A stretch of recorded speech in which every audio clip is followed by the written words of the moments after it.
ఈ movie real story ఆధారంగా తీశారు. ఒకసారి క్లిప్ చూడు. ఏమండి అటు చూడండి.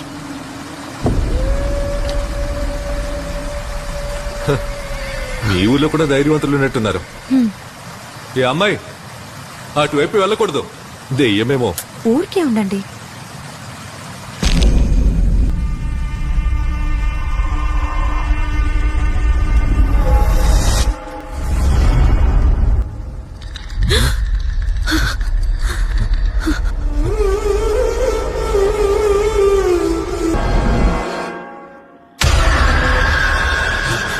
Welcome to day 15 of 365 days 365 movies. ఒక చిన్న విలేజ్ దగ్గర ఒక మలుపు ఉంటది. ఆ మలుపుని రాత్రి 8 దాటిన తర్వాత దాటడం అసాధ్యం. అసలు ఆ మలుపు మిస్టరీ ఏంటి, దెయ్యం ఎవరో, హీరో లైఫ్ కి అది ఎలా కనెక్ట్ అయింది, ఇవన్నీ మూవీ చూసి తెలుసుకోండి. నిజం చెప్తున్నా, మూవీలో హారర్ సీన్స్ మాత్రం క్రీపీ ఉంటాయి. కొన్ని చోట్ల డైరెక్టర్ దెయ్యం గురించి మర్చిపోతాడు, అది వేరే విషయం. మూవీ G5 లో స్ట్రీమ్ అవుతుంది. నీకు ఎక్కడ చూడాలో తెలుసు కదా. మూవీ నేమ్ కామెంట్ లో పిన్ చేశాను. ఇలాంటి movie suggestions and movie updates కోసం మన ఛానల్ ని సబ్స్క్రైబ్ చేసుకోవడం మర్చిపోకండి.